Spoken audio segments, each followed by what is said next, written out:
Welcome to How to Solution, and in this video we're going to show you guys how you can transfer Google Play Store balance to your PayPal account. So at first tap on your icon and then go to help and feedback at the bottom.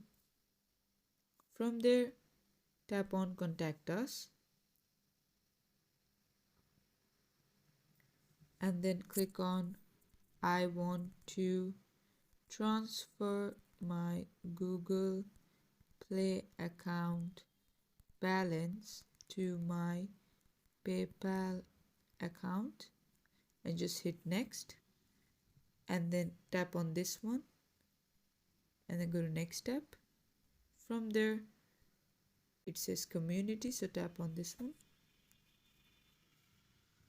and then in this page write all of the problem, and then category would be purchases and payments, platform would be whatever you're using right now and I'd like to fix an issue.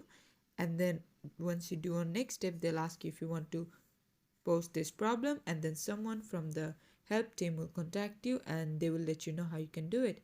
This is it for the video. Thanks for watching. Please give a like and subscribe for more tutorials like this, and until then, take care.